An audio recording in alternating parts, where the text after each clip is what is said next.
dicen de esta forma: Nelson, tú no tienes hijos, por lo cual no sabes qué difícil es a instruir a los niños. Nelson, tú tienes papeles, no vives con los miedos con los que yo vivo. Nelson, tu matrimonio apenas está comenzando. Yo ya llevo mucho tiempo y estoy cansado. Y esto no solo pasa conmigo. Si somos honestos, probablemente lo hemos vivido en casa, de un lado u otro. A veces los padres le dicen a sus hijos: eres muy joven, no sabes lo que es cargar con tanta responsabilidad. Y otras veces los hijos piensan o dicen a sus padres: eres de la vieja escuela, no entiendes lo que es crecer en este mundo. Ahora, los tiempos han cambiado. Porque esta experiencia no pertenece a un solo grupo, es parte del ser humano. Muchas veces pensamos que si alguien no está pasando por lo mismo que nosotros, simplemente no puede entender. Y aun cuando alguien ha pasado por algo parecido, seguimos pensando: sí, pero tú no sabes exactamente cómo me siento. Tu situación no es mi situación. Tus emociones no son mis emociones. Porque la verdad es esta: incluso cuando las personas caminan por situaciones similares, no siempre las viven de la misma manera. Y si somos sinceros, muchos de nosotros llevamos ese mismo pensamiento cuando hablamos de Cristo. Creemos que Dios es poderoso. Sabemos que Él es santo. Pero en silencio, a veces nos preguntamos si realmente entiende lo que estamos enfrentando. ¿Entiende Dios la tentación que sigue regresando? ¿Entiende Dios sobre tener miedo que no desaparece? ¿Entiende Dios sobre la debilidad que pensamos haber vencido? Y esto nos lleva a una pregunta clave. Si el entendimiento verdadero nace de la experiencia, ¿Dios realmente entiende? Y justamente de eso nos habla Hebreos 4. Este pasaje no solo nos dice lo que Jesús ha hecho, nos muestra qué tipo de Salvador tenemos. No a un Dios distante que observa desde lejos, sino un Salvador que se acerca y dice: yo sé lo que se siente. Y porque Él entiende, no nos llama a alejarnos, sino a acercarnos. Y ahí es donde Hebreos nos alcanza en esta mañana. La pregunta ya no es solo si otras personas no entienden, sino si Dios nos entiende. Y antes de hablar de la compasión de Jesús, el autor aclara quién es Jesús. Mira conmigo el versículo 14. Dice: por tanto, teniendo un gran sumo sacerdote que traspasó los cielos, Jesús, el Hijo de Dios, retengamos nuestra profesión. Yo quiero detenerme aquí en este versículo porque lo primero que el autor quiere que entendamos es esto: tenemos un sumo sacerdote. Puede que esa frase no se suena tan fuerte hoy, pero para la audiencia original lo era todo. Para ellos un sacerdote era un representante, era alguien que se paraba delante del pueblo y delante de Dios. Era alguien que se paraba entre el pueblo y Dios, y alguien que hablaba con Dios en favor del pueblo y que hablaba al pueblo de parte de Dios. El sacerdote llevaba sobre sí el peso de la intercesión. Él era el mediador entre Dios y el hombre.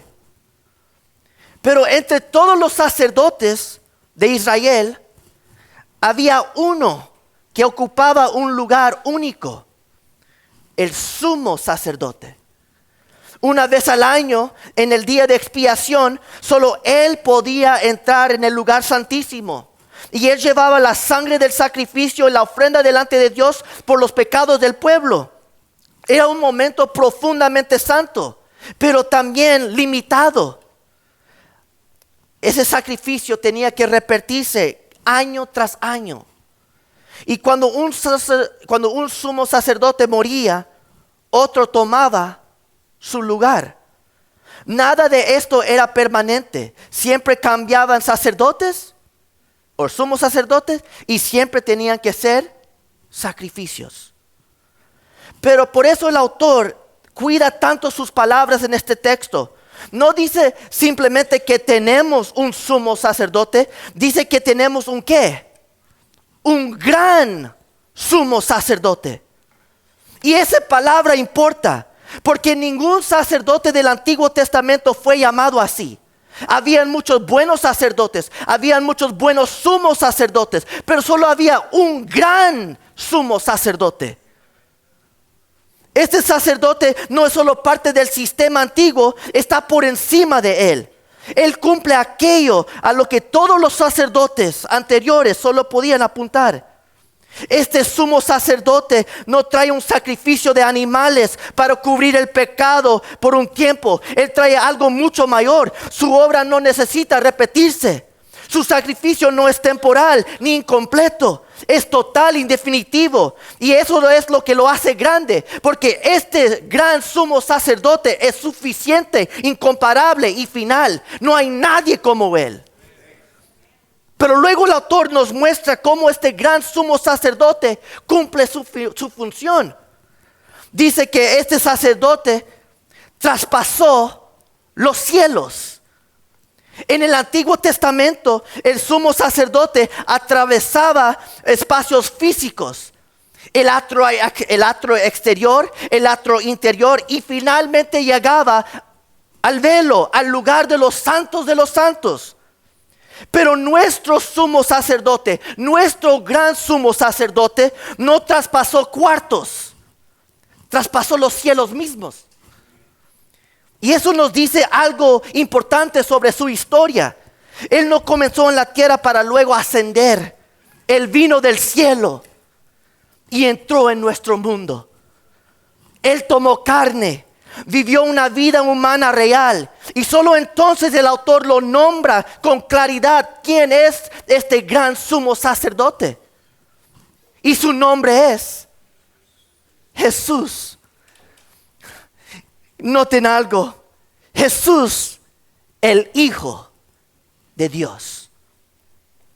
El nombre de Jesús nos recuerda que Él fue plenamente humano. Desde su niñez, ese fue el nombre que le fue dado. Él creció con ese nombre, vivió con ese nombre, murió con ese nombre y resucitó con ese nombre. Y no es un nombre cualquiera. El nombre Jesús significa salvación, salvador. Y Jesús sabe lo que es vivir en un mundo quebrantado.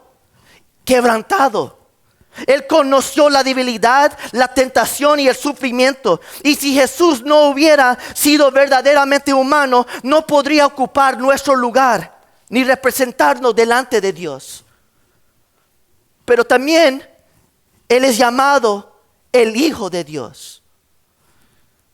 Y en hebreo este título no significa que Jesús sea menos que Dios. Significa que comparta la misma naturaleza y autoridad de Dios. Cuando Hebreos dice Hijo de Dios, está diciendo que Jesús es Dios mismo. No alguien cercano a Dios, no alguien enviado solamente, sino Dios presente entre nosotros. Dios encarnado. Jesús es Dios. Y es importante entender esto, porque solo Dios puede salvar. Como dijo alguien alguna vez, un salvador que no es plenamente Dios es como un puente que no llega hasta el otro lado.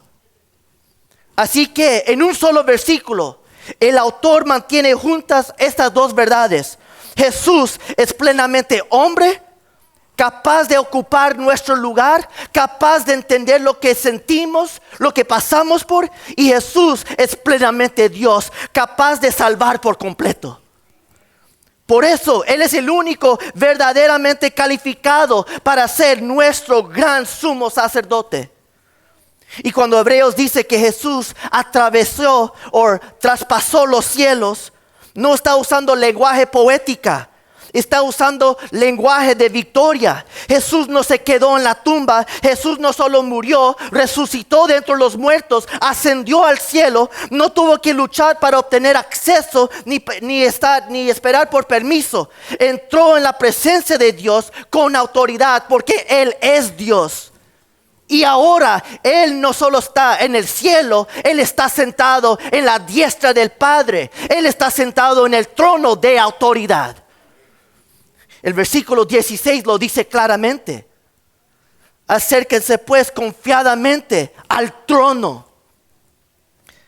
Pero aquí es donde se vuelve aún mejor, porque Jesús no reina a la distancia, reina como un sumo sacerdote que sigue ministrando. Desde su trono, Él concede activamente misericordia y gracia a todos los que acuden a Él en busca de ayuda. Amigos, misericordia significa que Dios no nos da lo que merecemos. Gracia significa que Dios nos da lo que no merecemos. Ningún sumo sacerdote en el Antiguo Testamento podía ministrar así. Bajo el sistema antiguo, las personas no podían simplemente correr al sumo sacerdote cuando estaban luchando, y mucho menos podían entrar en el lugar de los santos. El acceso era limitado. Pero ahora, gracias a Jesús, gracias a nuestro gran sumo sacerdote, quien murió en aquella cruz, resucitó de entre los muertos y ascendió al trono, el acceso está abierto. Cada persona aquí en este momento puede correr al trono, no por lo tan santos que somos, sino porque tan gran es nuestro sumo sacerdote. Podemos acercarnos en cualquier momento. Por eso el autor da este mandato en el versículo 14. Retengamos. En otras palabras, agárrate, aférrate. No sueltes. Pero ¿a qué debemos aferrarnos? Él dice claramente, a nuestra profesión. La palabra profesión habla de una lealtad pública. Es una afirmación, es una declaración. Seguir a Jesús no es solo algo que creemos en privado, es algo que declaramos públicamente. ¿Me están escuchando? No podemos ser un cristiano que en lo privado lo somos. Tenemos que ser cristianos donde sea que seamos. Romanos capítulo 10, versículo 9 al 11 dice: si confiesas con tu boca que Jesús es el Señor y crees en tu corazón que Dios lo levantó de entre los muertos, ¿serás qué? Serás salvo, porque con el corazón se cree para justicia, pero con la boca se confiesa para salvación.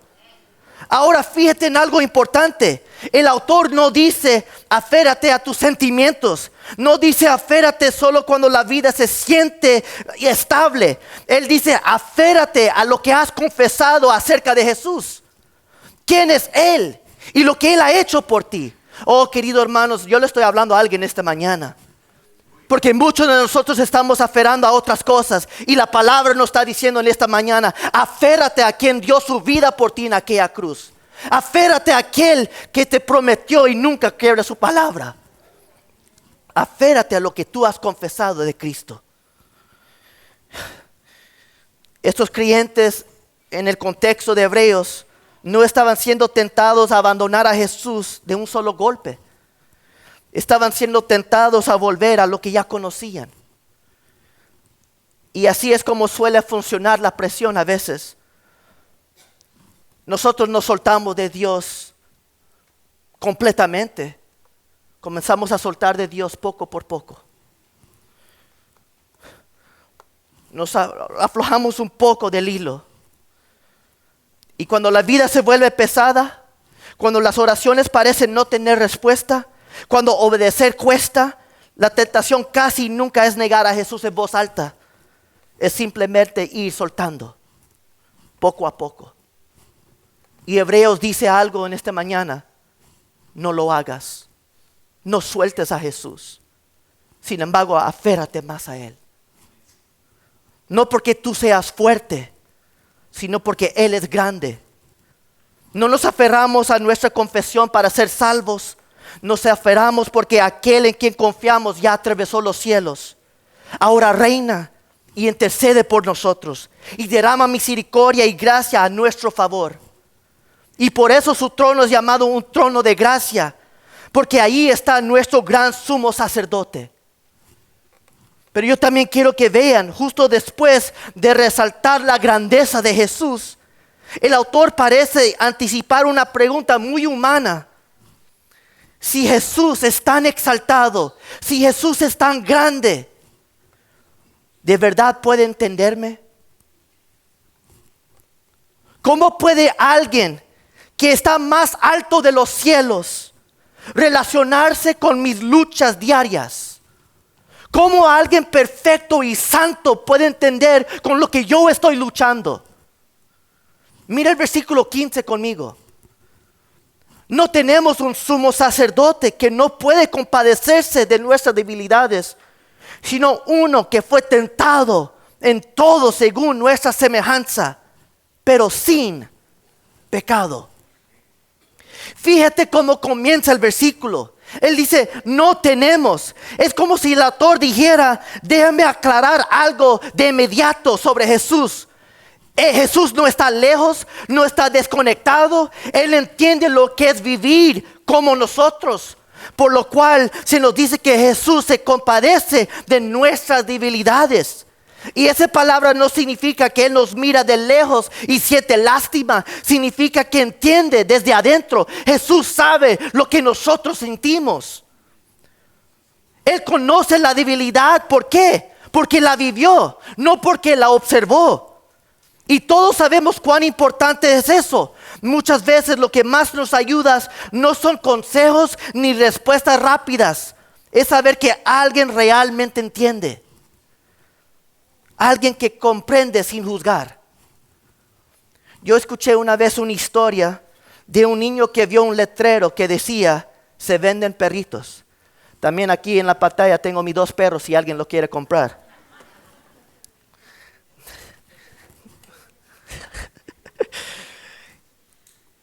Y el niño vio el rótulo y le preguntó al dueño, ¿cuánto costaban? Y aunque no podía pagarlos, él pidió verlos. El hombre silbó y la perra madre salió seguida por 4 perritos que estaban brincando y estaban jugando. Pero detrás venía uno, más lento, arrastrando uno de sus patas. El niño preguntó qué le pasaba y el hombre explicó que había nacido con un problema en la cadera, que nunca podía caminar normalmente. Entonces el niño dijo, ese es el perro que yo quiero. No tengo el dinero, pero te lo puedo comprar por pago semanalmente. El hombre le respondió al niño, no entiendo. ¿Por qué quieres ese perrito? Nunca correrá como los demás. No podrás jugar con él. En ese momento el niño levantó su pantalón y mostró un aparato ortopédico y dijo, yo tampoco camino muy bien. Ese perrito va a necesitar a alguien que lo entienda. Esa pequeña historia nos ayuda a ver lo que Hebreos está diciendo. Jesús nos entiende porque eligió compartir nuestra condición. Y ese entendimiento no terminó cuando regresó al cielo. Ahora mismo a la diestra del Padre tenemos un sumo sacerdote que realmente entiende lo que somos. Pero el autor va más lejos. Dice que Jesús fue tentado en todo como nosotros. Eso no significa que vivió cada situación exacta que tú y yo vivimos. Significa que experimentó todo el peso de la tentación, la atracción, la presión, el cansancio, la soledad. Pero nunca ¿qué? Pero nunca pecó. A veces pensamos lo contrario. Decimos cosas como solo alguien que ha pasado por lo mismo que yo puede entenderme. ¿Cierto? Y entonces pensamos, si Jesús nunca pecó, quizás no puede entenderme del todo. ¿Jesús es santo? ¿Perfecto? ¿Nosotros? No. ¿Cómo Jesús puede entender eso? Pero hermanos, eso no es verdad. El pecado no hace a alguien más compasivo, endurece el corazón. C.S. Lewis lo explicó bien. Y él dijo de esta manera: descubres las fuerzas del viento tratando de caminar contra él, no acostándote. El que cede temprano nunca sabe cuánta fuerza tenía en realidad. Cristo, porque nunca cedió, es el único que conoce plenamente lo que la tentación significa. Me pongo a pensar en esa realidad, porque muchos de nosotros cuando pasamos por tentaciones nos rendimos en 5 minutos. Pero Jesús pasó horas peleando contra la tentación. Jesús sintió todo y permaneció firme. Eso significa que Él entiende la tentación mucho más que nosotros, no menos. Jesús sintió todo y permaneció firme. Eso significa que entiende la tentación más, no menos. Y el versículo termina con una frase clave: pero sin pecado. Jesús entiende nuestra debilidad sin cargar nuestra culpa. Se compadece sin bajar el estándar de Dios. No excusa el pecado, pero tampoco no avergüenza al que lucha. Él entiende que cada persona aquí lucha con algo. Así que cuando vienes a Él, no vienes a alguien que minimiza tu lucha, ni a alguien que te aplasta por ella. Vienes a un sumo sacerdote que sabe lo que es estar cansado, abrumado, incomprendido y tentado. Y aún así te recibe con gracia y misericordia. Por eso Hebreos se siente tan cercano, tan personal. El mensaje es sencillo pero profundo. Aquel que está sentado en el trono de gracia sabe exactamente lo que se siente estar sentado donde tú estás. Y eso lo cambia todo, amigos. Si Jesús entiende nuestra debilidad, no tenemos que esconderlo. Si Jesús entiende nuestra tentación, no tenemos que fingir. Si Jesús entiende lo que nosotros sentimos, podemos ser honestos y quitar las máscaras. Y si Jesús de verdad se compadece de nosotros, no tenemos que temer acercarnos a Él. No es un riesgo, es un refugio. Él te sabe y Él conoce lo que tú sientes. Y Él dice: ven a mí. Ahora el autor nos dice qué hacer con todo lo que nos ha mostrado. Jesús es grande, Jesús es nuestro gran sumo sacerdote. Y Jesús nos entiende. Él sabe lo que nosotros sentimos. Así que, ¿qué se hace con esta respuesta? ¿Qué hacemos con todo lo que sabemos? El versículo 16 dice: acerquémonos pues confiadamente al trono de la gracia para alcanzar misericordia y hallar gracias por el oportuno socorro. Ahora quiero que se detengan por un momento en esa palabra, acerquémonos.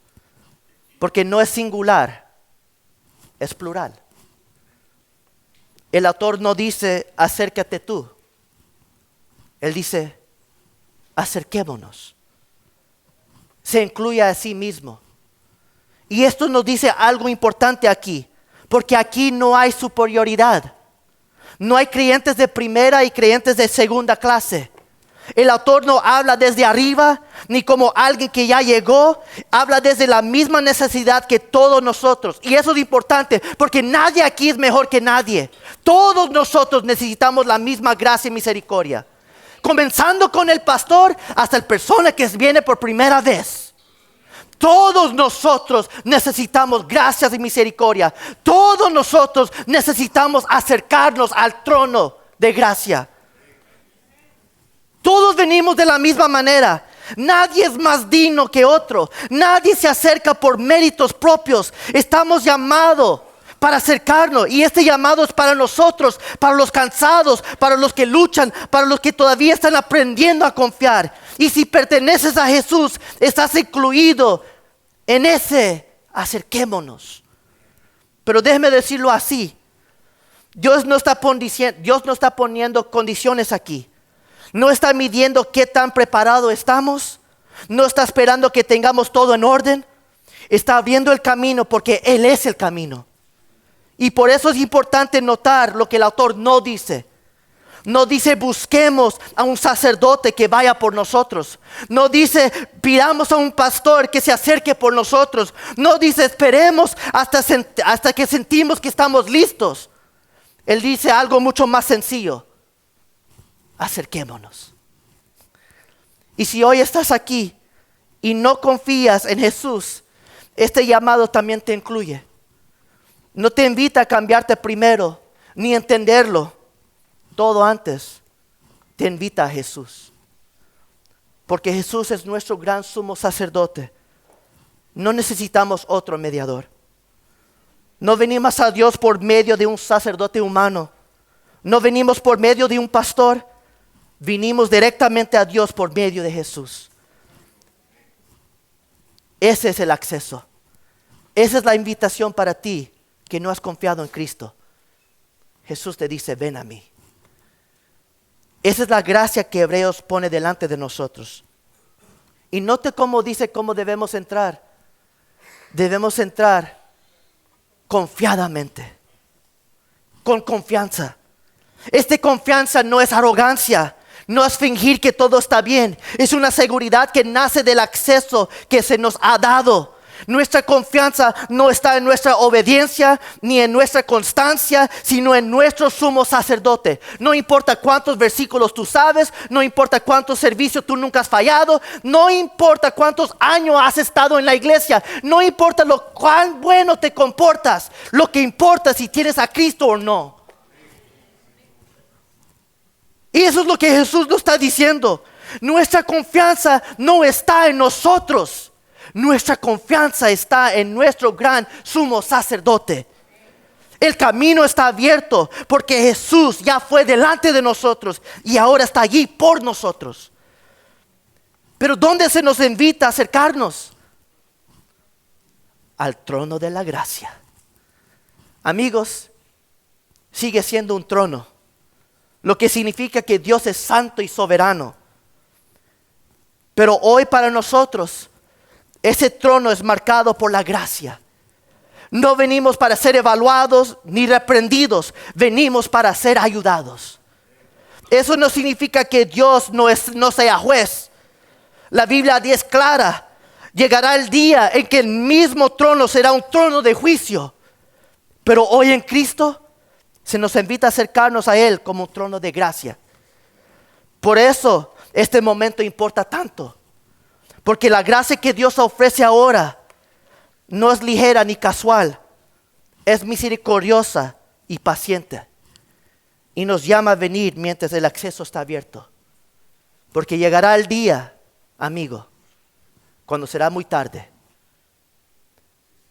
Hoy ese trono está abierto para ti. Y si tú te acercas al trono de la gracia, hallarás la misericordia que cubre nuestros fracasos pasados y la gracia que nos sostiene en la lucha presente. Y yo quiero que noten cuando llegue esa ayuda.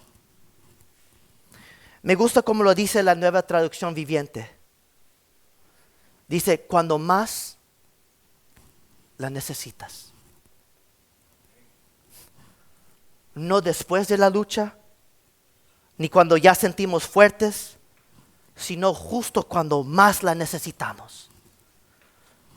Amigos, Dios actúa en el tiempo perfecto. No antes ni después. Siempre justo a tiempo. Y esto es importante porque cuando la vida se vuelve pesada, nuestro impulso es alejarnos. Y la tentación es hacerlo todos solos. Sin darnos cuenta, empujamos a Jesús fuera del centro. Y pensamos que lo podemos hacer. Y la vergüenza nos mantiene lejos. No soy digno de estar en su presencia por lo que yo he hecho. Y el miedo nos hace dudar. ¿Cómo Dios puede aceptar a alguien como yo que cometió este pecado? Y la culpa nos dice que ahora no es el momento para venir. Pero no permites que el enemigo y no permite que las distracciones de este mundo te aparte de Cristo. Porque la palabra de Dios dice algo contrario de lo que nosotros pensamos. Dice, no importa lo que tú has hecho, no importa lo que tú eres, acércate a mí. Y mi gracia y misericordia te cambiará. Acércate a mí. Y yo te daré las fuerzas para salir adelante. Acércate a mí. Y yo te daré las fuerzas a superar en la vida. Acércate a mí. Y yo proveeré por todas tus necesidades conforme a mis riquezas en gloria. Acércate a mí y encuentra el descanso. Acércate a mí. Y yo te salvaré. Amigos, acércate. La palabra nos invita a venir. No vienes desde la fortaleza, sino desde la necesidad. Dios no dice arregla tu vida y luego ven. Él dice ven y yo te ayudaré. So déjenme cerrar con esta historia. Y es una historia real que se encuentra en la Biblia. En el libro de Esther, vemos que acercarse a un trono era algo peligroso. La ley decía que nadie podía presentarse delante del rey sin ser llamado.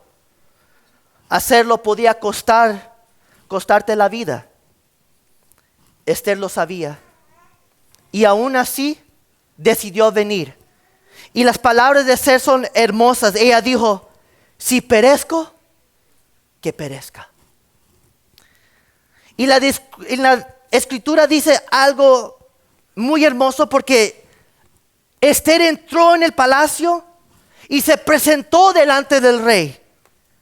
Y el rey extendió el cetro. Este gesto lo cambia todo. Porque el trono que pudo haber sido de juicio, se convirtió en un lugar de favor. Hermanos, esta es la imagen de Hebreos, pero con una diferencia aún mayor. Esther no sabía si el cetro sería extendido. Ella dijo que si perezco, perezca. Pero nosotros hoy en esta mañana ya sabemos que el cetro ha sido extendido. No hay que dudar. Porque en Cristo el acceso ya fue concedido. El rey ya lo extendió. Por esa razón Hebreos no dice acércate con miedo, sino acercámonos confiadamente. No porque no haya trono, sino porque ese trono es un trono de gracia. Así que cuando fallas, no te alejes. Cuando estés cansado, no esperes. Cuando estás luchando, no te escondas. Ven al trono.